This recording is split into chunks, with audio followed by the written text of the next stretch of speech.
강혜신의 오늘의 미국. 트럼프 대통령은 대국민 연설에서 미국 투표 시스템의 보안에 대해서 오랫동안 되풀이해온 불만을 반복했습니다. 우편 투표가 본질적으로 부패했고 투표기계는 쉽게 해킹되며 중국은 2020년 선거에 개입했고 27만 8천 명의 비시민권자가 유권자 등록을 했다는 허위를 말했습니다. 따라서 자신이 원하는 세이브 아메리카 법안을 통과시키라고 촉구했습니다. 여러 방송사가 대통령의 대국민 연설을 생중계하지 않았고 생중계하지 않은 방송사는 방송허가 취소 위협도 받고 있습니다. 그러나 대통령의 허위 주장이 담긴 대국민 연설에 대해 팍스 텔레비전도 무시했습니다. 캘리포니아 게빈 뉴섬 주지사는 대통령을 수정헌법 25조를 들어서 그야말로 공화당이 뭔가 여기서 중지시켜야 된다, 이런 강한 비판을 내놨고 어제 대통령 국민 연설의 외국 개입 부분은 상당히 허위입니다. 트럼프 행정부가 영주권 신청자들에게 10만 달러 보증금을 납부하도록 하는 방안 검토 끝났고 국무부가 공식화했습니다. 백악관이 메디케이드와 주택지원, 푸드스탬프 같은 사회안전망 프로그램을 이용한 신청자의 영주권 신청을 거부하는 규정을 되살렸습니다. 트럼프 행정부 1기 때 시행되다 바이든 행정부에서 뒤집었고 트럼프 대통령이 다시 살려낸 겁니다. 패스트푸드 체인 타코벨이 일부 주 메뉴에서 상추를 빼기로 했습니다. 기생충 감염 사례가 보고되면서 조사한 결과로 이 상추로 인한 감염이었을 가능성이 강하기 때문입니다. 캐나다 온타리오주의 산불과 미국 중부의 열돔, 히돔 현상이 겹치면서 미국 중서부와 북동부 지역의 1억 2천만 명이 넘는 사람들에게 공기의 질이 지금 위험한 수준입니다. 그런데 이에 대해서도 캐나다가 산불을 잘못 관리했다고 비난하면서 캐나다에 대해 징벌적 조치를 취하겠다고 위협한 공화당 정치인이 있습니다. 이란은 미국이 이란 기간 산업 인프라를 타격했다고 비난합니다. 이란은 다리와 기차역, 공항 등 민간 시설이 공격받았다고 밝혔습니다. 그동안 이란 공격 목표를 발표해온 미국은 이란이 기간 시설을 공격했다고 주장한 지금은 공격 목표에 대해서 발표하지 않고 있습니다. 영국 방송이 미국이 민간 시설을 공격하는 비디오 영상을 입수했습니다. 여러분 안녕하십니까? 오늘의 미국 강혜신입니다. 오늘 아침 이 워싱턴 포스트를 보면 오늘 이제 미국의 탑 뉴스를 그대로 좀 한 페이지에 정리를 해주고 있다는 딱 그 한눈에 들어왔거든요. 보면은 이게 너무 작아서 안 보이시겠네요. 왼편 맨 위에 트럼프 대통령이 지금 선거가 취약하자 대국민 연설에서 얘기한 건데 그것도 상당히 좀 점잖게 헤드라인을 뽑은 겁니다. 그리고 이제 대통령의 지지율이 오른편에 보면 30대대다. 이 상황에서 대통령이 대국민 연설을 했다는 거죠. 그 밖에 이제 여러 가지 이란 문제라든가 여러 캐나다의 산불 문제 이런 것들이 전해졌는데 제일 많이 얘기가 되는 것은 제일 많이 얘기가 되면서도 또 제일 많이 언론에서 무시되고 있는 것이 트럼프 대통령의 어제 한 대국민 연설입니다. 제일 중요한 부분만 말씀을 드리겠고 대통령의 목소리는 전해드리지 않겠습니다. 왜냐하면 대통령이 하이라이트라고 얘기한 그 부분이 사실은 허위 주장이기 때문입니다. 미국 대통령이 대국민 연설을 하면 거의 모든 매체가 팩트체크를 합니다. 팩트체크를 하면 의도적이건 비의도적이건 사실과 다른 부분이 나옵니다. 몇 번 나오느냐? 그리고 그 사실과 다른 부분이 도수가 어느 정도냐이지 분명히 완벽한 건 이 세상에 없습니다. 대통령의 연설이라 할지라도 의도적으로 살짝 애매모호하게 본인의 주장 쪽으로 끌고 가는 연설 그 문에 어떤 부분도 있지만 비의도적으로 사실은 실수하는 부분도 있습니다. 그러나 어제는 대통령이 가장 중요하다고 얘기했던 부분이 거의 완전히 허위이기 때문에 대통령의 목소리를 들려드리지 않겠습니다. 30분 조금 안 되는 연설에서 결국은 투표 시스템이 굉장히 불안정하다 하는 것을 강조를 했습니다. 그걸 강조하면서 본인이 원하는 것을 얻어내기 위해서 대통령은 이런 말들을 했습니다. 우편 투표는 본질적으로 부패됐다. 전자투표 기기는 쉽게 뚫려버린다. 그럼 지금 다 손투표하라는 얘기예요. 몇억 명의 그 유권자들에게 중국이 2020년에 개입했다. 이것도 사실과 다릅니다. 그리고 시민권이 없는 비시민자 27만 8천 명이 유권자로 등록했다. 다 대통령의 주장입니다. 제가 어떻게 이렇게 불안정한 사실이 약간 부분 있기도 하고 완전히 허위인 것을 대통령의 목소리로 전해드릴 수가 있겠습니까?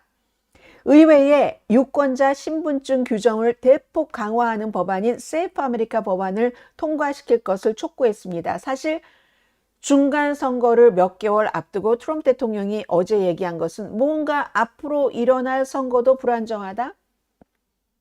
지금 이런 얘기를 하고 있는 거거든요. 특히 중국 부분에 대해서는 중국이 2020년 선거 전후로 미국 유권자 데이터 수억 건 2억 2천만 명의 유권자들 데이터에 불법적으로 접근했다고 했습니다. 그 파일에는 미국 유권자의 인적 사항, 정당의 선호도, 선거를 겨냥해서 조작하는 데 필요한 모든 정보가 포함되어 있었고 중국은 조 바이든을 당선시키기 위해서 불법 우편 투표 용지를 만들려고 했고 그리고 그러한 모든 사실을 딥스테이트가 가렸다, 은폐했다라고 얘기를 합니다. 러시아, 중국, 이란, 북한을 비롯한 미국 적대국들과 일부 국가가 아닌 그런 세력들도 미국의 선거 그 인프라를 침해할 능력을 갖추고 있습니다. 이건 사실입니다. 그 뒤가 문제죠. 그리고 여기에 러시아가 포함됩니다. 바이든과 정보기관 기득권 세력이 중국의 선거 개입을 숨겼고 미국 국민에게 알리지 않았다. 우리는 우리의 시스템이 얼마나 약한지를 보여주는 문서의 기밀을 해제해서 공개하고 있다. 그리고 유권자 신분증을 제시하도록 하고 부패한 대량 우편 투표를 끌어내리기 위해서 세이브 아메리카 법안이 필요하다. 이런 얘기거든요. 자, 중국 부분에 대해서는 어떠냐면요. 지금 다 나와 있는 겁니다. 사실은 백악관이 그 내용 자체를 백악관 웹사이트에다 올렸어요. 그걸 보더라도 미국의 정보기관이 어떻게 했냐면 모든 나라는 사실은 각 나라의 어떠한 뭐 내정 간섭이라든가 이런 뭐 조작을 하려든가 하는 게 오래전부터 있었습니다. 미국은 안 그럽니까? 제가 미국에 살면서 미국에서 방송하지만 미국도 간접적으로 직접적으로 다른 나라의 선거에 개입을 하려는 노력을 많이 합니다. 대통령이야 트럼프 대통령이야 말할 게 뭐가 있겠어요. 다른 나라 대통령 선거 있다 하면 엘살바도르에선 누구, 베네수엘라 누구 직접 본인이 선거운동을 합니다. 헝가리의 빅토르 오르반도 가장 최근에 선거운동을 하고 그렇게 이란 사태가 심각한 때에 부통령을 보내고 국무장관을 보냈습니다. 이러저러한 일들이 다 미국도 다른 나라의 선거를 개입할 능력이 있다고 보시면 됩니다. 그런데 모든 나라들이 많은 나라들이 미국의 적국을 포함을 해서 미국 선거에 개입할 능력을 갖추고 있다. 그런데 트럼프 대통령이 이 백악관에 지금 걸어놓은 그 사이트에 따르면 오늘 아주 이걸 잘 활용을 하더군요. 조 스카보로가 MS 나우의 조 스카보로가 봐라 대통령이 얘기한 것처럼 능력이 있다. 러시아 얘기를 왜 안 하느냐. 러시아는 선거에 직접 개입을 한 국가입니다. 2020년 선거에도.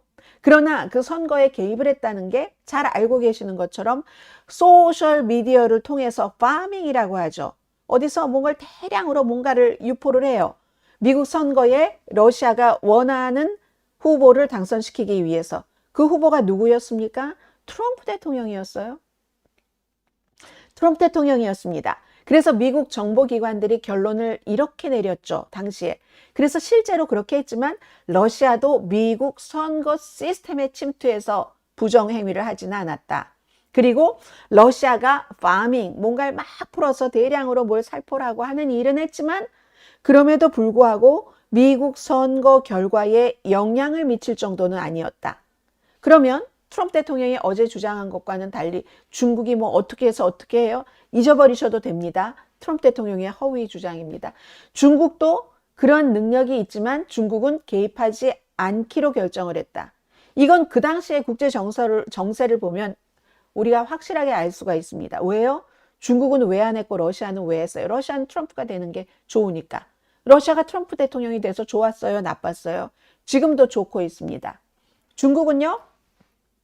누가 되든지 민주당이 되든지 공화당이 되든지 어차피 중국에 대한 큰 정책은 미국에서 중국에 대해서 반대하는 정책이 나온다. 그러므로 중국은 괜히 뒤에 말만 듣고 뭐 별로 영향력도 못 미치면서 뭐 그럴 거 안 하겠다 해서 중국은 안 했다는 게 정보국의 입장입니다. 그러니까 지금 보세요. 조 스카보로가 프린트아웃 한 것 같네요. 백악관에서 그 발표한 그걸 쫙 보면서 러시아가 개입했는데 왜 대통령은 이런 얘기는 하지 않지? 도대체 푸틴에 대해서 터킹 포인트는 왜 없는 거야? 지금 이런 지적이 나왔습니다. 블룸버그 뉴스요. 블룸버그 뉴스는 대통령이 입증되지 않은 주장들이라고 표현을 했습니다. 입증되지 않은 주장들로 그리고 불완전한 자료에 기반을 해서 도대체 대통령의 주장에 그 기반이 되는 증거가 없다. No underlying evidence라고 얘기를 했습니다. 많은 전문가들이 그 이후에 텔레비전에 나와서 얘기를 하고 있어요. 특히 선거 그 Innovation Research Center, 선거 혁신 연구소라는 곳에 데이빗 베이커 씨가 어제 여러 방송에 출연을 하던데요. 우리가 트럼프 대통령에게 들은 건 이미 다 음모론으로 나온 그런 음모론을 재탕한 것뿐이다. 대통령이 대국민 연설에서 음모론을 재탕했다는 겁니다. 로이터 통신도 이 연설은 공화당이 11월 선거에서 상원이나 하원 중 적어도 한 곳 또는 둘 다 잃을 가능성이 있는 상황에서 나왔다. 대통령이 부정선거다. 미국 내에서 주도를 하는 우편투표도 부정선거고 그리고 중국 같은 데가 이미 개입을 했다. 이런 얘기라는 거죠. 그래서 결국은 대통령이 그 세이브 아메리카 법안을 통과시키라는 거잖아요. 뭔가 신분증 뭐 확실하게 얘기를 하고 뭐 등등등등. 이 MBC 방송은 그럼 대통령이 이 세이브 아메리카 법안이라는 걸 통과시키기 위해서 이런 얘기를 많이 촉구하기 위해서 이런 얘기를 했다고 하면 이게 도대체 통과될 것인가? 지금 어려워요. 부족합니다. 하원은 민주당 지지 없이도 어떻게 하든지 통과시키기 위해서 강행하기 위해서 to force the bill through 하기 위해서 뭔가 노력을 하는데 그래서 그 일부를 좀 새로운 조정 법안이라고 하죠. 다른 데 이렇게 끼워 넣기 하면서 뭐 예산 이런 데 끼워 넣기 하면서 또 투표를 어떤 공화당에서 반대하는 의원이라도 내가 이렇게 끼워 넣기 해줘서 이 법안 때문에 당신이 좋아지지 하니까 여기에 찬성해 하는 식으로 하려고 합니다. 하원에서는. 그래서 하원이 하수인 거예요. 상원보다. 상원이 상수고. 상원은 지금 그걸 거부하고 있는 겁니다. 이 세이브 아메리카 액트를 통과시키려면 세이브 아메리카 액트로 해야지 그렇게 우리는 하수로는 안 한다라는 거거든요. 그래서 지금 방송, MBC 방송이나 뉴욕타임스는 여전히 이게 통과에 충분한 표를 확보할지 알 수 없다. 상원에서는. 민주당은 이걸 왜 싫어하느냐. 이거는 빌미다. 그냥 하나 양보하면 점점 뒤로 밀려가는 거다. 결국은 유권자의 신분증, 신분 확인을 강화한다는 빌미로 소수인종, 저소득층의 투표를 압박하려는 게 진짜 의도다. 왜냐하면 소수인종들, 선거 당일에 공화당보다 소수인종이 많이 지지하는 민주당을 지지하는 사람들이 좀 부에 있어서는 부자가 아니에요. 그리고 부자가 아닌 사람들은 1년 365일 쉬지를 못합니다. 또 눈치를 봐야 돼요. 누구 이제 투표하러 가라고. 투표 날이 미국은 노는 날이 아니잖아요. 휴일이 아니기 때문에. 그런 여러 가지 이유로 우편투표 같은 것을 하면은 상관없잖아요. 그런데 공화당은 보세요. 지지 기반이 시골입니다. 나이 많이 드신 분들입니다. 그리고요. 뭔가 빨간 색깔이 들어왔다 노란색이 들어왔다가 다시 파란색이니까 다시 되는 것 같고요. 그럼 방송 계속 하겠습니다.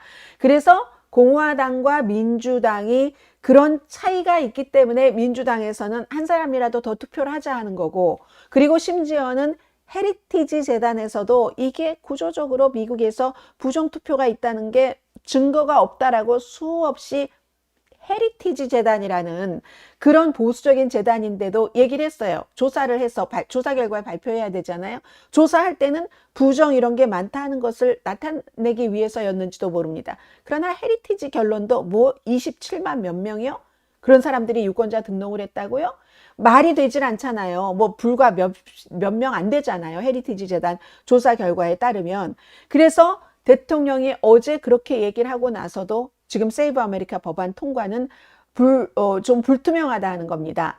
상원에서는 이걸 그렇게 끼워 넣기라면서 우리가 그렇게 할 수는 없어. 아무리 그래도. 그리고 실제로 리사 머코스키 의원 같은 경우는 지난번에도 한번 이것을 반대표를 민주당과 함께 던졌거든요. 상원에서 60표가 있어야지 됩니다. 그럼 민주당이 다 반대를 해요. 공화당에서 아무리 다 찬성을 해도 이 법안이 통과될 수 없어요. 그럼 하원은 말씀드린 것처럼 뭐 끼워 넣기 해서 한다고 했잖아요. 공화당은 존 튠, 공화당의 상원 대표도 이거 참 끼워 넣기 하기는 정말 거시기해. 이거예요, 지금 상황이. 정말 우리가 암만 그래도 그렇지. 이게 60표 돼서 투표를 하자 하는 사람이 있어서 60표 넘고 또 60, 이렇게 돼야 되는데 끼워 넣기 하기 말 그대로 거시기 하다라니까요. 그래서 지금 이게 가능성이 없고 대통령은 이렇게 됐고, 그리고 어제요, ABC, MBC 대통령의 생중계하지 않았습니다. 이렇게 대통령이 허위 주장을 할 것을 알았기 때문에. 그랬더니 곧바로 지금 뭐 허가가 취소되니 어쩌니 하는 위협을 지금 받고 있어요. 물론 이 ABC나 MBC도 또 하나는 또 유권자가 그럼에도 불구하고 내가 알아서 판단할 테니까 보여줘 하는 사람도 있을지 모르니까 무슨 휴대폰 같은 데서 앱을 통해서는 볼 수 있기로 했고, 공중파에서는 어제 이것을 방송하지 않았습니다. 저는 어제 깜짝 놀랐습니다. 저녁에요, 션 해니티 시간이잖아요. 그 시간이. 션 해니티가 대통령이 이제 6시 30분 조금 전에 끝나서 정확하게 6시 30분 그 이후부터 그렇게 되면은 보통 이 방송을 할 때 계속 대통령이 얘기한 것을 그 말을 클립을 들려주면서 분석을 하고 중요도에 대해서 얘기하고 사람들이 나와서 막 여러 가지 자신들의 의견을 말해야 되는 타임이에요. 션 해니티 시간에도 안 했습니다. 정확하게 6시 30분에 션 해니티는 이란 사태에 대해서 보도를 했습니다. 오늘 아침 팍스 앤 프렌즈요. 팍스 앤 프렌즈는 마치 트럼프 대통령의 프로그램과 마찬가지였습니다. 임기 1기 때는 특히 더했죠. 한마디도 제가 봤을 때는 1시간 동안에 한마디도 언급하지 않았습니다. 그러니까 두 가지로 볼 수가 있어요. 팍스조차도 이것을 오늘 아침에 팍스 앤 프렌즈에서 무시 내지는 방치했다는 것은 그만큼 대통령의 말이 중요하지도 않았다. 왜? 허위로 가득 찼으니까. 그리고 두 번째는 뭘 얘기합니까? 이 정도 됐으면 대통령이 심각하다는 것도 있지만 이거 떨어져야 되는 거 아니야? 대통령이 이렇게 얘기할 때는 그만큼 이제 또 팍스의 텔레비전 시청자를 생각을 해야지 되니까 어디에서도 얘기를 해주진 않았지만 저는 그렇게 느꼈습니다. 어제 션 해니티 보고 깜짝 놀랐어요. 그래서 이제 또 동시에 다른 텔레비전을 막 틀었는데 오히려 CNN에서도 했습니다. 트럼프 대통령의 그 연설에 대해서. 팍스의 션 해니티가 안 하더라니까요. 나중에 했겠죠, 당연히. 그런데 아무튼 대통령이 연설이 끝난 그 직전의 시점에 그 정도였었다라는 걸 말씀을 드리고요. 자, 앞서 그 MS 나우의 얘기는 전해드렸고, 여기에 대해서 결국은 거의 많은 사람들이 이렇게 생각을 하는 것 같아요. 게빈 뉴섬 캘리포니아 주지사가 트럼프 대통령의 그 연설에 대해서 thin foil speech라고 얘기했습니다. 왜 thin foil speech라고 하냐면은, 왜 여러분들 나이 드신 분이나 아니면 젊은 분들도 마찬가지예요. 이게 일종의 이제 음모론인데 정부가 만약에 그 뇌를 조정을 해서 막 전자파로 내가 무슨 생각을 하는지 막 이런 걸 읽는다. 막 이런 음모론들 많이 여러분 들어보신 분들 계실 거예요. 내 생각을 읽는다. 이런 말이 안 되잖아요. 그런 식으로 말이 안 되는 음모론과 이 정도 되면 망상이잖아요. 그래서 그런 망상에 사로잡힌 사람들을 풍자할 때 thin foil 그 해시라고 얘기를 하고 있거든요. 정말로 그야말로 얇은 그런 thin foil 모자 같은 걸 쓰고 정부가 막 다 나를 이렇게 보고 듣고 내 생각을 읽고 있어. 딱 그 수준이었다는 얘기입니다. 해서 게빈 뉴섬 주지사의 얘기를 좀 직접 들어보시겠습니다. 게빈 뉴섬 주지사 나와주세요. Well, the only thing missing tonight in Donald Trump's speech was tinfoil. This was a legitimate 25th Amendment moment. 네, 얘기를 하잖아요. 그 음모론 모자 쓴 그 사람들만 없을 뿐이지, 그 음모론 모자만 없었을 뿐이지, 이건 완전히 그렇다. 그러므로 지금이 수정헌법 25조를 발동할 때다. 수정헌법 25조가 뭐예요? 부통령과 장관들이 대통령이 도저히 대통령을 할 그럴 상황이 안 된다 하면은 뭘 어떻게 해서 의회 절차를 해서 대통령을 그 자리에서 내린다는 그게 이제 수정헌법이잖아요. Of a mad king. Don't get me wrong. Foreign interference in our elections, that's a real thing. Nothing about what you watched tonight, though, was. 네, 그러니까 대통령 미친 왕의 횡설수설이라고 표현하지 않았던가요? 그러면서 외국 정부가 미국 선거에 개입하려고 하는 거 그것이 이제 팩트 자체긴 하지만 대통령이 얘기한 식으로는 아니다. 앞서 제가 말씀을 드렸어요. 지금 그런 얘기를 합니다. 그래서 올 가을에 이걸 그 트럼프 대통령에 대해서 심판을 내릴 수가 있는데 뭔가 이렇게 시니시즘 같은 그런 비관적 회의적인 이런 시각만 갖고 있을 것인가 아니면 정말로 직접 밖에 나가서 이 투표하는데 활발하게 해서 대통령직을 끝낼 이런 투표로서 이걸 보여줘야지 되는 시기인가. 그게 바로 이제 게빈 뉴섬 주지사가 얘기를 한 거거든요. 자, 수정헌법 25조 얘기가 그동안 많이 나왔습니다만은 이제 이 정도까지 나온 겁니다. 부통령과 장관들은 과반이 찬성을 해야지 돼요. 그래서 이제 직무 수행을 할 지금 상태가 아니다. 대통령이 상태가 나빠. 아주 나빠. 이렇게 판단될 경우 대통령의 권한 이런 여러 가지 직무 같은 것을 일단 일시적으로 부통령에게 이제 넘기는 그게 이제 수정헌법 15조잖아요.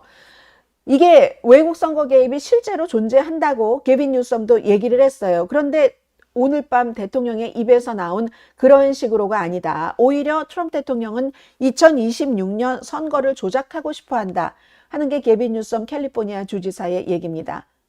본인이 질 걸 알고 있기 때문에. 왜냐하면 중간선거도 대통령에 대한 국민 심판이잖아요. 그래서 단 한 표가 투표되기 전부터 아직 몇 개월 남았으니까 선거를 조작할 필요가 있는 겁니다. 그래서 오늘 밤의 그 연설 자체가 바로 그 목적을 위한 거다. 뭔가 자리깔기를 한다는 얘기예요. 그래서 우리가 시니시즘 같은 냉소에 빠지거나 불안하거나 공포에 빠지거나 그게 하나의 방법이고 야 대통령이 저렇게 지금 선거가 얼마 남았는데 미리 이게 판깔기를 하는 거라고 공포에 빠지거나 아니면 나가서 행동하자고 얘기했잖아요. 모빌라이징이라고 얘기했잖아요. 뭔가를 조직해서 혼자만이 아니라 옆에 사람도 해서 이 두 가지 중에서 하나를 선택할 엄중한 순간이다. 게빈 뉴섬 주지사가 한 얘기입니다. 민주당은 지금 11월 달에 상원 하원을 다 뒤집기를 원하고 상원 지금으로서 좀 어려워 보이긴 하지만 공화당은 이걸 잡기를 원합니다. 그래서 공화당 정치인들은 지금 애매한 거예요. 언론은 오늘 아침에 보여줬습니다. 팍스의 션 해니티가 어젯밤에 보여줬고 팍스 앤 프렌즈가 오늘 아침에 보여줬어요. 이건 해도 너무 그리고 제가 그걸 깜빡 잊었네요. 팍스는 그럴 수밖에 없죠. 제가 이렇게 많은 뉴스를 다루다 보면은 항상 제일 중요한 걸 놓칠 때가 있어요. CNN은 그나마 보도를 했는데 왜 팍스는 하지 않았는가? 팍스는 부정선거다라고 주장을 해서 8억 달러 정도 손해배상금 문 회사잖아요. 그리고 나서 그게 도미니언 투표 그 기계 회사와 그 기계 회사가 우리는 잘못한 게 없는데 우리 투표기계에 그 투표용지를 넣으면 트럼프라고 찍은 것이 바이든으로 바뀐다고 하면서 해서 그 거대한 언론사를 대상으로 도미니언 보링 시스템이 고소를 해서 거의 8억 달러를 합의를 했잖아요. 재판 시작되기 직전에 합의를 했어요. 그 재판 과정에서 많은 것들이 보여줬죠. 션 해니티는 안 그랬어요. 나 트럼프가 하는 말은 1도 안 믿는다라고 얘기를 했고 그리고는 터커 칼슨도 그랬어요. 1도 안 믿는다. 도대체 그러면서 방송할 때는 다 트럼프 옳다 옳다. 왜 그랬느냐에 대해선 박스의 사주인 루퍼트 머덕이 그 당시에 법원 기록으로 얘기를 했어요. 우리 어쩔 수 없지 않느냐. 돈 버는데 돈 때문에 그랬다라고 얘기를 했어요. 그리고 8억 달러를 물어줬는데 그 선거에 대해서 부정선거라고 얘기하는 걸 들려줄 수가 없죠. 박스는. 그러네요. 지금 보니까. 그 제가 앞서 말씀드린 두 가지 대통령이 너무했다와 이거 시청자도 봐야 되는데 우리가 대통령과 거리를 둘 때야 이런 점에 여기에 보다 제일 위에 영순위로 그게 올라가네요. 박스가 그걸 당했으니까. 당연히 물어줘야 할 때 8억 달러 엄청난 돈이에요. 그 7억 뭐 얼마였었잖아요. 박스로서도 너무 당연하네요. 자, 그런 겁니다. 그래서 이렇게 뭐 게빈 뉴섬도 나오고 또 이렇게 브레진스키와 미카 브레진스키와 스카보로 조도 나오고 그렇지만 이 같은 내용을 제가 아무리 보도를 해드려도 여러분께서 아무리 다른 매체에서 접하신다 할지라도 한 트럼프 대통령을 지지하는 미국 사람들 공화당 한 30% 정도 가운데서 또 얼만큼은 단단히 자리 잡고 있는 거죠.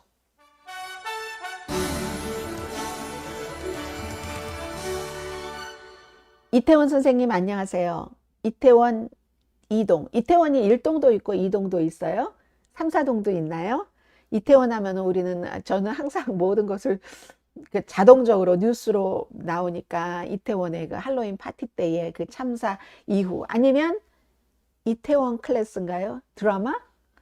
그 두 가지. 이태원 클래스 그 드라마에 나왔던 단발머리에 썼던 젊은 여자 배우 있잖아요. 연기 너무 깜찍하게 잘하는 아주 안팡지게 하는 요즘 한 번도 그 이후에 전 못 본 것 같아요. 안 나와요? 어디 갔어요? 이태원 하니까 그런 생각이 나네요. 이태원 이동 선생님, 미국은 정의롭다고 생각했는데 이제는 안 그렇게 됐네요. 아니에요. 항상 미국에 정의도 있고 정의의 반대편에 무엇인가도 있습니다.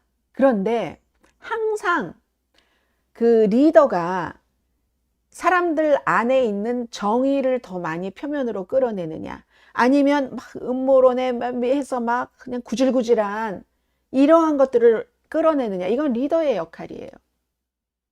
국가의 리더도 그렇지만 회사에서도 그렇잖아요. 리더가 이 사람의 능력을 100%까지 끌어내는 리더가 있는가 하면 120%까지 끌어내는 리더도 있지만 50%도 사용하지 못하는 그리고는 다른 회사에 나중에 가면 120%를 발휘를 할 텐데 이 사람이 그냥 지치게 만드는 그러한 리더도 있습니다. 국가의 리더의 문제지 미국의 정의가 사라진 건 아니라고 생각해요. 저는 미국의 정의와 정의가 아닌 것의 양은 뭐 약간의 차이는 있겠지만 존재하는데 항상 그게 리더예요. 그리고 이런 리더도 있겠죠. 어떤 리더는 별로 그것에 영향을 미치지 않아요. 자연스럽게 돌아가도록. 그럴 때는 미국이라는 국가가 리더가 왜 필요해요? 리더도 필요 없어요. 그냥 돌아가면 돼요.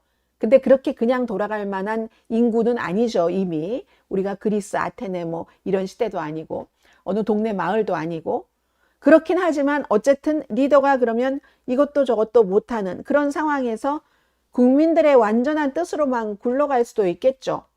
근데 리더의 힘이 분명히 있는 거죠. 이태원 이동 선생님, 미국의 뭐 미국이 이제 정의롭지 않은 국가가 된 건 아니에요. 그렇진 않다고 생각하고요. 자, 성공 못할 것이라고 봅니다. 이 얘기는 아마 뭔가 선거에 대해서 어떤 영향을 미치려고 하는 게 성공하지 못할 때입니다. 네, 이동까지 있어요. 이태원 2동, 네. 언젠가 제가 한국에 가면 이태원 1동이 어디고 이태원 2동이 어디인지 이태원 2동에 사시는 이태원 2동 선생님도 생각하면서 그 길을 한번 걸어보겠습니다. 자, 그 얘기가 그냥 하나가 딱 와닿으니까 그 다음에는 제가 정말 왜 우리 어렸을 때 아이고 두야 했는데 대통령의 국정연설이 어제 말씀드린 것처럼 오바마 때도 부시 때도 그 대국민연설, 국정연설이 아니라 대국민연설을 방영하지 않은 국가도 있었지만 그때와 지금은 완전히 달랐고 그리고 그때 그 언론사들은 방영하지 않는다고 결정할 때 우리가 이거 방영하지 않으면 우리 허가권 가지고 백악관에서 뭐라고 하지 않을까 이런 두려움은 갖지 않았습니다.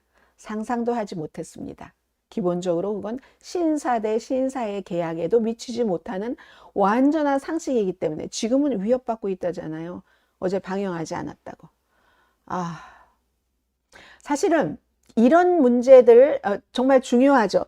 이런 거를 얘기를 해야지 되는데 제가 앞에 30분을 트럼프 대통령의 연설에 대해서 말씀을 드렸어요. 그 연설의 기본이 사실에 근거한 게 아닌 허위에 근거한 것이. 그리고 사실 그렇게 말씀드리다 보니까 이 뉴스도 원래 전해드릴 필요가 전혀 전해드릴 가능성이 없었을 수도 있는 뉴스예요. 트럼프 대통령과 네타냐후가 힘을 합쳐서 옳았구나 하고 이란을 쳐들어가지 않았으면, 공습하지 않았으면 이런 뉴스가 나올 리가 없잖아요. 이란이 이제 평화협상이 결렬된 거로 봐야죠. 그리고 서로 일주일 동안 막 칠 수 있는 대로 다 쳤어요. 결국은 미국이 기간시설을 타격했다고 비난을 했습니다. 기간시설 타격은 이미 세계, 미국도 아니고 어떤 국가도 아닌 그런 기구에서 이거 전쟁 범죄야라고 경고를 했었어요. 이란이 전 세계에 만방에 고하고 있습니다. 다리 6개라던가요? 다리를 부러뜨렸대요. 그러니까 다리를 폭격한 거예요. 기차역, 공항, 완전히 무너지진 않았지만 일부 피해가 있었습니다. 이란 남동부의 샤흐르 공항이에요. 그리고 철도역, 또 6개의 다리 공격을 받았습니다. 호르무즈간이라는 그 주의 그 지방 당국은 숨진 사람이 7명이랍니다. 만약에 미국이 다른 나라가 미국에 와서 프리웨이 타고 다니시는 분들 많으시죠. 5번 프리웨이, 무슨 110번 프리웨이, 101 프리웨이 뭐 이런데 그 옆에의 도로를 파괴했다고 해보세요. 이란이 미국에 와서. 그래서 저쪽 패사디나에서 110 프리웨이를 예를 들어 타고 가던 사람이 7명이 숨졌어요. 지금은 어떻게 됐겠어요? 이걸 지금 이란이 말하고 있습니다. 어떤 북한이나 러시아나 중국이나 쿠바가 한 게 아니라 베네수엘라가 한 게 아니라 미국이 했다고. 그래서 BBC의 검증팀, BBC 페르시아어 서비스가 실제로 가리베 다리, 가리베 브리지가 정말 그 피해를 입은 이런 영상 같은 것을 확인을 했습니다. 영상을 좀 보실까요? 그 영상을 보시면 소리는 없습니다. 이게 그 가리베 다리라는 것인 것 같아요. 완전히 뭐 거대한 불덩이가 지금 치솟고 있잖아요. 그리고 주변에 이렇게 보면 이게 컴컴해서 잘 안 보이는데 제가 여러 번 보니까 알 수가 있는데 다리 보세요. 다리 일부가 막 무너져 내려 있는 거. 그리고 잔해잖아요. 다리가 이게 무너진 잔해거든요. 주변에 막 흩어진 모습 이런 것들. 그래서 BBC 방송이 이러한 것을 다 확인을 하고 이게 이제 진위인 거예요. 미국이 실제로 이렇게 이란의 다리를 폭격을 한 거. 그래서 이제 미국에 논평을 부탁을 했어요. BBC 방송이. 그랬더니 중부사령부가 거기에 대해서 논평하지 않겠다고 했습니다. 지금까지는 미국이 이란의 어떤 부분을 공격을 하면 우리가 어디를 공격을 했어 하고 대통령부터 중부사령부까지 자랑스럽게 얘기를 해왔습니다.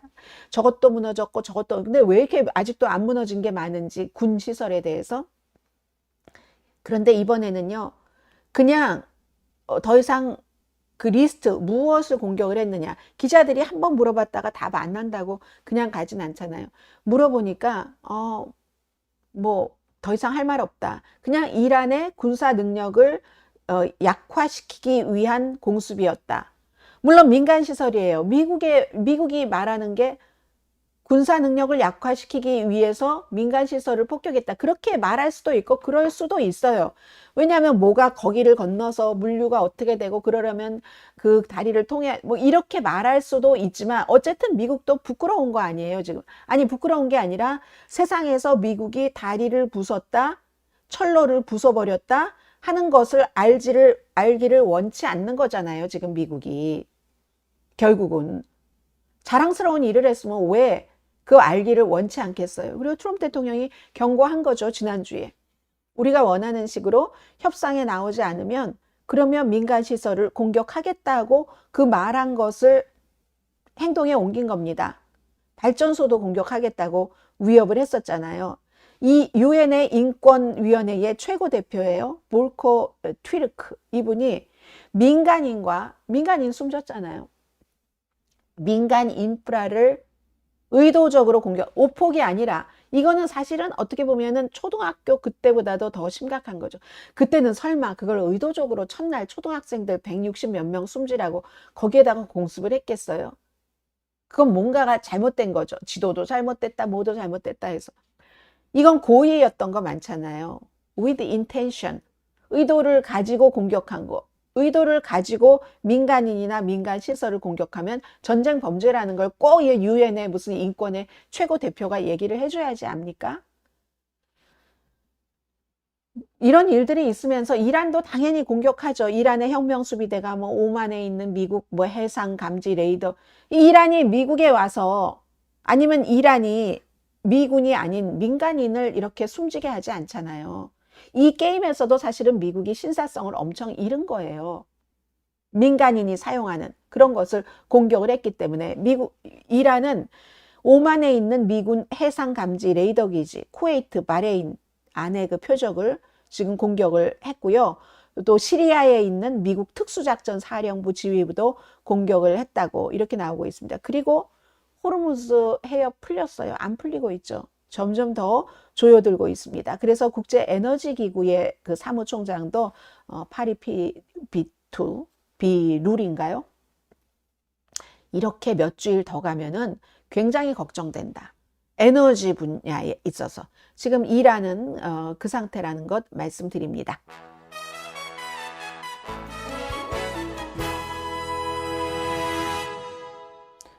선거 질 것 같으니까 박스가 선 긋는 건가? 네, 뭐 그런 어느 정도의 그런 면도 있지만 더 분명한 거는 그게 제일 위인 것 같아요. 영순인 것 같아요.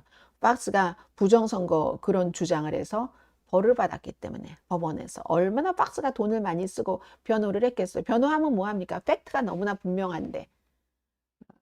그래서 그게 제일 컸던 것 같습니다. 자, 이민에 대해서 좀 말씀을 드리겠습니다. 이게 사실 월스트리트저널이 며칠 전에 보도를 했었거든요. 15일인가 그럴 거예요. 그리고 나서 이게 이제 확정이 된 겁니다. 국무부에서 발표를 했어요. 영주권 신청자에게 10만 달러 보증금을 내게 하는 것을 말하자면 공탁금 걸듯이 그걸 지금 검토를 하고 있다. 이게 이제 확정된 거예요. 미국에서 영주권 얻으려면 10만 달러, 그러니까 본드라고 표현을 했는데 그 본드, 공탁금 같은 거를 걸어야지 된다 하는 거거든요. 그래서 국토안보부와 긴밀히 협력을 해서 상식적이고 효과적인 절차를 도입을 하겠다. 왜냐하면 이게 한마디로 이런 거예요. 미국에 부자만 와라 하는 거거든요. 뭐 지금까지는 인종 이런 것을 많이 기반을 뒀다면 미국에 와서 뭐 의료 시스템 같은 거 쓴다. 이거 미국의 공공 시스템 같은 것을 쓴다. 그런 걸 안 하는 것을 보장을 해라 하는 것이고 여기에 대해서 찬성을 하시는 분들도 굉장히 많으실 거예요. 그러나 또 무슨 뭐 가족 이민 신청 같은 것을 해놓으셨던 분들, 앞으로 해놓으실 그럴 분들은 또 그렇지 않잖아요. 이민이라는 것에 굉장히 많은 종류가 있는 거죠. 돈 많은 사람은 투자 이민을 할 수도 있는 거고 그러나 무슨 뭐 부모, 가족 사이에 이렇게 헤어져서 살게 되는 이런 사람들은 그냥 하는 거 너무너무 많은 케이스가 있는 겁니다. 그런데 이걸 하나로 묶어서 영주권 신청을 하는 사람은 10만 달러 공탁금을 걸어라 하는 거거든요. 자신을 스스로 부양할 수 있다는 것을 보여줘야지. 그런데 이 공탁금은 공탁금이기 때문에 정부가 압수한다는 뜻은 아닌 것 같아요. 근데 이런 것에 대해서 또 분명하게 얘기를 하지 않아요. 기간을 그럼 어느 정도? 그리고 영주권 받으면은 그 10만 달러 돌려주나? 뭐 이런 거 있잖아요. 뭐 재정 보증 이런 거. 사실은 그게 별 의미가 없을 때도 많아요. 어떻게 보면은.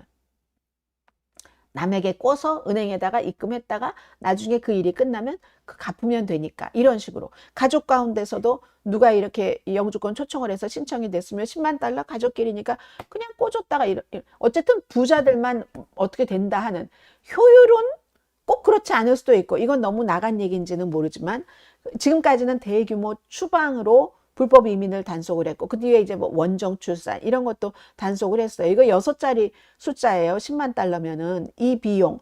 그리고 얼마 전에 H1B 비자 신청에도 10만 달러 수수료 부과하려고 했잖아요.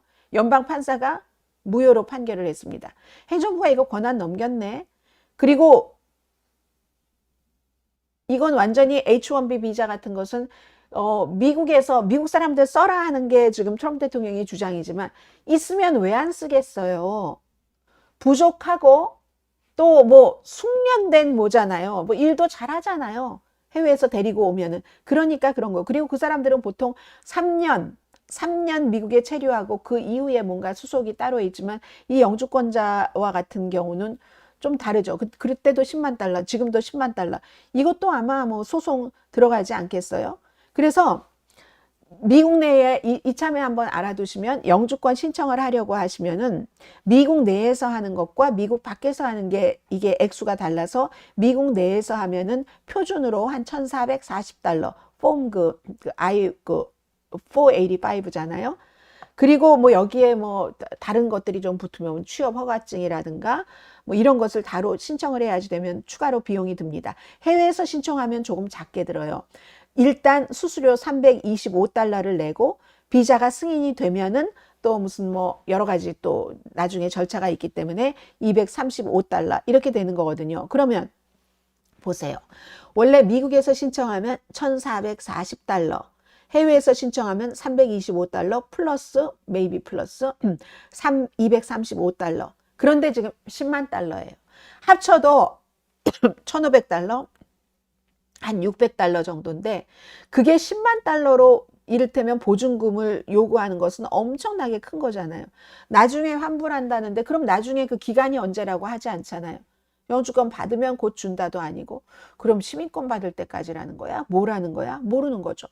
근데 지난해 8월부터는 어땠냐면 말라위와 잠비아 출신 비자 소지자들에게는 15,000달러 보증금을 요구를 했어요. 그래서 이제 입국 후에 이 15,000달러 보증금 받다가 이게 이제 뭐 그냥 비자예요. 만약에 본인이 체류 기간 같은 것을 초과하거나 그리고 만약에 어머 비자 그냥 미국에 방문하러 왔다가 망명 신청을 해야 되겠어. 이렇게 되는 경우 15,000달러 미국이 가져간답니다. 지금 그 보증금을 이를테면 몰수하는 거죠. 그리고 아프리카의 다른 50개국에도 이 정책을 뭐 지키라고 하는데 얼만큼 되는지는 모르겠어요. 아무튼 어떤 식으로든 이 행정부의 여러 가지를 보면은 이민에 있어서도 돈을 벌 수 있는 것은 벌자. 가능하면 유색인종은 받지 말자. 가난한 사람은 받지 말자. 사람을 차별해서 받자. 사람은 차별해서 받자는 그냥 제가 웃자고 한 얘기지 행정부에서 행정명령으로 그렇게 한다는 건 아니라는 건 말씀드리고요.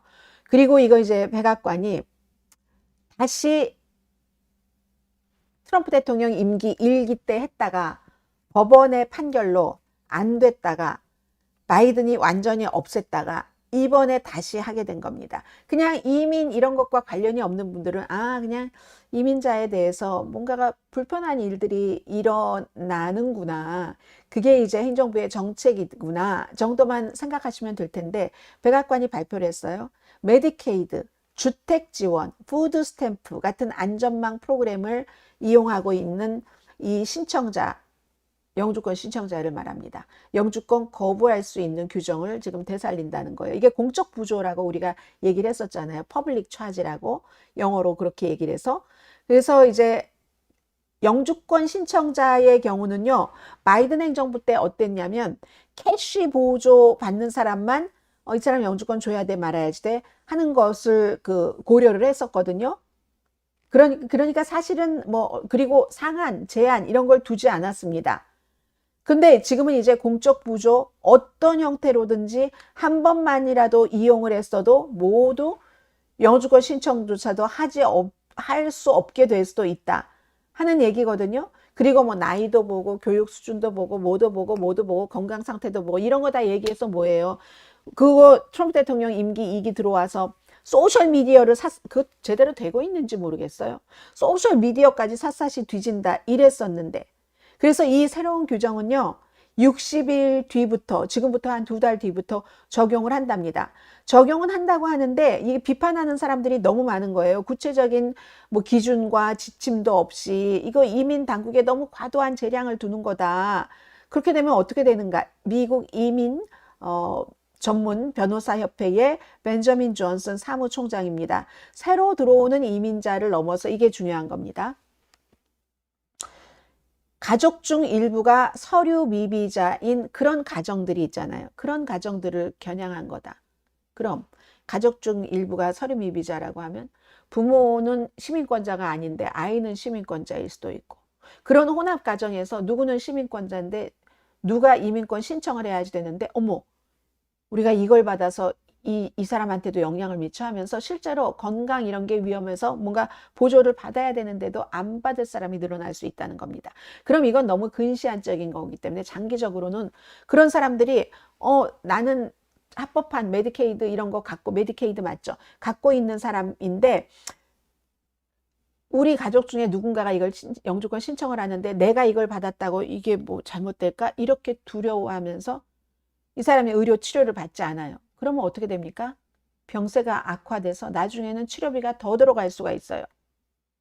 이 사람 미국 시민권자인데 그렇게 되는 경우는 미국의 이득입니까? 해죠. 그러니까 근시안적이다. 이렇게 얘기를 하는 거예요. 참. 혜택 자격이 충분히 있는 미국 시민조차 이걸 이용하면 사랑하는 나의 가족이 영주권 받는데 어떻게 될까? 불이익이 돌아올까?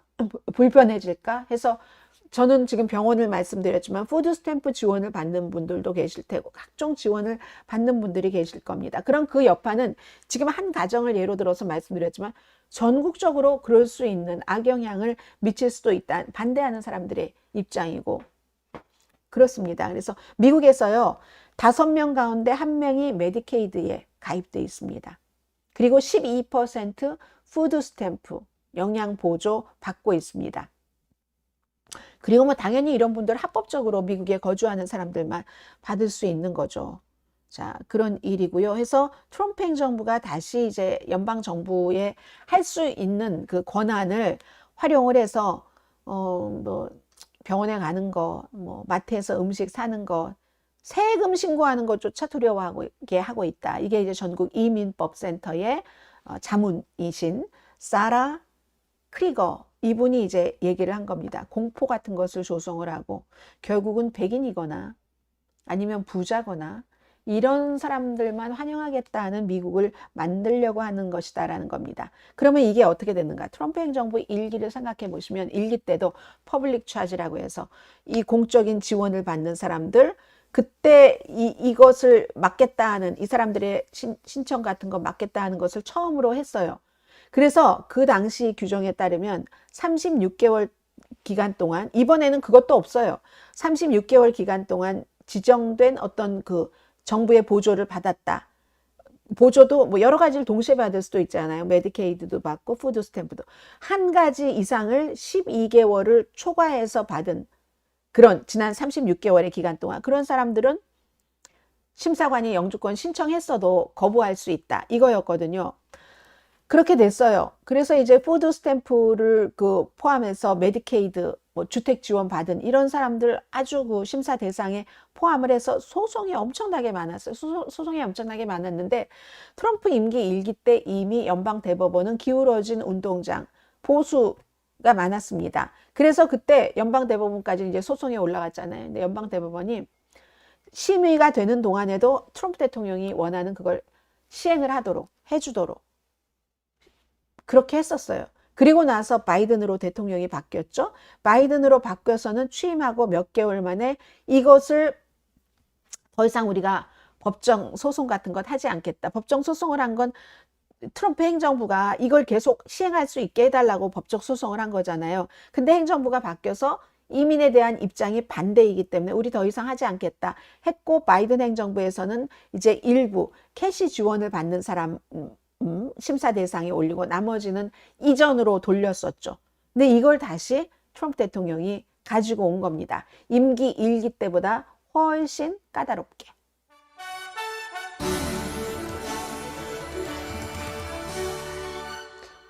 네, 트럼프 대통령에 대해서 보도하는 게 마음에 들지 않으신 분들이 계시는 거예요. 그냥 마음에 들지 않으신 분들은 그냥 본인의 의견만 다른 사람을 설득할 수 있는 정도로 얘기를 하시고 음해는 하지 마세요. 음모론도 퍼뜨리지 마세요.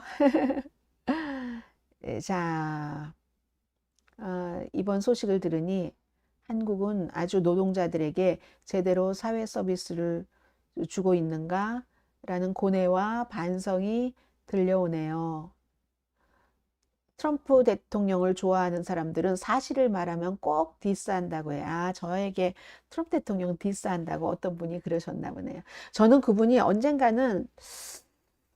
언젠가라도 사실을 인식하시면 좋겠어요. 저는 사람의 의도가 있고 비의도가 있잖아요. 의도적으로 트럼프 대통령이 나쁘다라고 말할 그럴 의도를 가진 적도 없고 그런 뜻으로 보도를 한 적도 없습니다. 설령 제가 부족해서 뉴스를 점검하는데 뭔가가 능력이 부족하고 시간이 부족해서 뭔가를 잘못 말하는 경우가 있을 수도 있을 겁니다. 그러나 의도적으로 난 트럼프가 싫기 때문에 이게 아니야 라고 해본 적이 없습니다. 그건 제가 쪽팔리는 거죠. 에이, 제가 무슨 뭐가 좀 부족하고 뭐가 좀 부족하지 그런 기본 철칙을 세우는 그거를 제가 내려놓기야 하겠습니까, 여러분? 어떠세요, 여러분? 자, 생활 뉴스로 다시 돌아갑니다. 지금 오늘의 미국을 듣고 보시는 분 가운데서도 캐나다 산불 때문에 우리 그렇지 않아도 더운데 힘들어 죽겠어요 하시는 분들 계시죠. 캐나다에 이거는 제가 재밌는 내용도 있어서 재밌는 게인지 창피한 건지 뭔지 잘 모르겠어요. 전해드리는데 온타리오주의 산불 그리고 이제 미국에도 지금 엄청 덥잖아요. 오늘부터 로스앤젤레스, 오렌지 카운티 이쪽은 조금 낮은다고 하는데 그런 그 힛돔, 열돔 현상이 겹치면서 중서부, 북부, 캐나다 그 바로 아래 이런데 1억 2천만 명이 넘으면 미국 인구의 3분의 1이 넘는 사람이 지금 고생을 하는 거예요. 너무 덥고 그리고 대기의 질도 너무 나쁜 거예요. 그래서 특히 시카고, 클리블랜드, 디트로이트, 미니애폴리스, 토론토 같은 도시들, 토론토는 당연히 캐나다고 대기의 질, 에어 그 퀄리티가 너무 지금 위험한 수준이라고 얘기를 하고 있거든요. 아무도 밖에 나가면 안 된다라고 얘기할 정도인 거예요. 중서부도 마찬가지고. 그래서 이 국립기상청이 얘기를 할 때 연기가 캐나다 그쪽에 연기가 너무 강하게 오는데 이거는요. 극단적인 수준이에요. 극단적인 수준 해서 뉴욕, 필라델피아, 워싱턴 DC 뭐 해안도 있고 하는데도 해안도 있는데도 건강에 해로운 정도의 공기다라고 얘기를 하고 있거든요. 근데 이게요. 바람의 방향과 패턴에 따라서 몇 주 또는 몇 개월 동안이나 이런 좀 이렇게 목도 따갑고 한 그런 그리고 또 산불이 또 다시 일어날 수도 있고 하니까 이제 고생을 할 각오도 하셔야지 됩니다. 이런 걸 이제 각 담당자들이 얘기를 하는 거예요. 그런데 여기에 대해서요. 공화당 의원들은 일부 공화당 의원들이죠. 물론 캐나다가 산불을 잘못 관리해서 우리가 이렇게 힘들다. 그래서 뭐 법안을 낸대요. 법안을 내는 그런 의원도 있다고 하는데 오하이오주의 공화당 상원 의원이에요. 버니 모레노 의원이 이거 완전히 잔혹행위라는데 atrocity 하면은 전쟁에서 많이 쓰는 단어잖아요. 여기서 막 만행이다, 막 잔혹하다, atrocity 이런 극악무도한 범죄를 캐나다에서 미국에 저지르고 있다 하면서 이 책임이 있는 캐나다와 캐나다 정부 관계자들을 제재하는 법안을 다음 주에 제출을 한답니다. 야, 미국 주류 정치에서 다른 나라에서 일어난 자연재해를 만행이라고 atrocity라고 부르면서 제재를 한 건 저는 처음 봤거든요. 언제 여러분 보신 적 있으세요? 그럼 이걸 반대로 생각하면 물론 캐나다에서도 뭐가 어떠고 산불이 일어나면 항상 로스앤젤레스 이쪽에서도 산불이 일어나면 뭐가 이렇고 사고가 이렇고 뭐 그 불도 빨리고 이런 책임이 나올 수는 있어요. 그러나 그래서 이제 뭐 그런 여러 가지가 있겠죠. 그럼 캐나다는 이렇게 얘기하면 어쩌려고요? 미국이 트럼프 대통령이 특히 기후변화 같은 데 가짜라고 얘기를 하면서 뭔가를 제대로 안 하고 해서 그런저러한 여파가 캐나다에서도 산불이 더 많이 나는데 영향을 미쳤다 하면 미국은 뭐라고 얘기를 하시겠어요? 그리고 미국은 그럼 연기를 너희가 막지. 너희 벽치기 좋아하잖아. 캐나다와 장벽을 그 연기조차 뚫지 못하는 장벽을 하늘 높이 쌓아서 막지. 너희들 책임이지. 이렇게 얘기하면 뭐라고 할 건데요? 대기의 흐름 때문에 이렇게 오는 거잖아요. 일단 산불은 났고. 대기의 흐름을 못 막은 너희들 책임 아니야? 이렇게 얘기하면 뭐라고 할 건데요? 그럼 뭐 우한 바이러스라고 얘기하면서 팬데믹 당시에 그것이 미국으로 왔다 해서 얼마나 중국을 탓했어요? 그럼 중국에서 그 당시에 왜 미국이 그걸 못 막았어? 공항에서고 어디서고? 이렇게 얘기하면 뭐라고 얘기할 거냐고요. 참, 캐나다 산불이 미국 대기질에 영향을 준 건 사실입니다. 그런데 그거를 atrocity라고 만행이라고 이렇게 하면서 제재를 한다는 것이 이거 정치적인 발언인 것은 알지만 좀 유치하다 하는 생각은 드네요. 그러면 반대로요. 미국도 뭐 워싱턴 이런 데 캐나다와 접해 있는데 많잖아요. 뭐 미네소타 등등 이런 식으로. 그런 데서 산불이 나면 캐나다로 산불이 안 올라가요, 연기가? 그때마다 미국이 만행을 저질렀다고 하면서 캐나다에서 미국을 벌한다고 하면 아니 이런 논리 정말 너무 심하지 않아요? 이거 코미디인 줄 알았어요.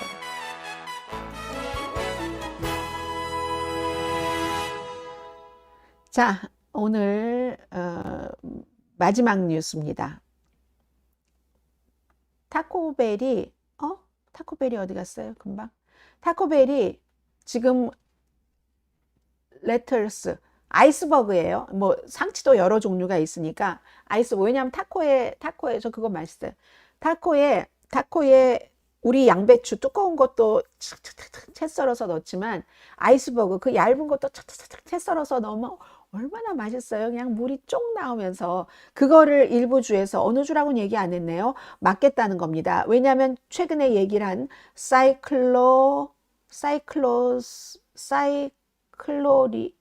모르게 이름 잊었어요. 기생충 이름. 그 기생충에 감염된 사람이 많이 나오는데 결국은 이 타코벨 스토어에서 타코 아이스버그가 들어간 타코를 먹은 사람도 그랬다 해서 지금 이렇게 된다는 거거든요. 인디아나, 미국 식품의약국이에요, 이건. 인디아나, 켄터키, 미시건, 오하이오, 웨스트 버지니아 주에 있는 사람들이 타코벨에서 먹고 난 다음에 내가 뭔가 이렇게 아파서 설사를 하고 너무 힘들었다는 얘기가 나와서 그렇다는 거거든요. 지금. 그래서 이제 다른 재료로 대처를 한다 하는 얘기. 그리고 이 타코벨은 뭐 어느 회사 거 썼어요라고도 얘기하지 않았는데 테일러 팜스 이거 유명하잖아요. 뭐 마켓에 가면 테일러 팜스에서 나온 거 엄청 많아요. 여기서 나온 거고 아마 테일러 팜스는 멕시코에서 가져온 그 아이스버그 상치가 아닌가 하는데 이 사이클로스포라 증상, 이 증상은 말씀드린 것처럼 뭐 설사를 많이 하고 힘들다고 하는데 보통 감염되고 나서 2주일이 지나서야 나타난대요. 체중도 막 갑자기 줄어들고 뭐 먹고 싶지도 않고. 그렇다고 여러분 나야 하지 마세요. 요즘 더워서 아무도 먹고 싶은 사람 없어요, 별로. 네, 그러니까 이 더울 때 음식을 선택을 해야지 되는 거죠. 저희는 어제 저녁에 냉모밀 먹었습니다. 냉모밀과 그 타코, 저희야말로 타코, 아이스버거에 싸 먹었는데, 왜냐하면 그 코스코에서 파는 그 통닭 있잖아요. 한 번에 다 못 먹으니까 이렇게 잘게 잘라놨다가 어제 데워서 아이스버거에 쌀사 만들어서 쌀사 넣고, 그 전에 약간 저거 먹었고, 그 뭐죠? 그 냉모밀 약간 먹었고 하는데, 어쨌든 저 아이스버거 먹었네요, 어제. 감염원을 추적하기가 너무 어렵대요. 이게 말하자면 막 무슨 건초 더미에서 반을 찾는 것만큼이나 어렵다니까 조사할 수밖에 없고 너무 차가운 거 드시지 마시고 지금 59분이에요, 여러분. 건강 조심하시고 내일 토요일이기 때문에 강혜신의 오늘의 미국 시사 만평 시간에 뵙겠습니다. 감사합니다. 내일 뵙겠습니다. 바이.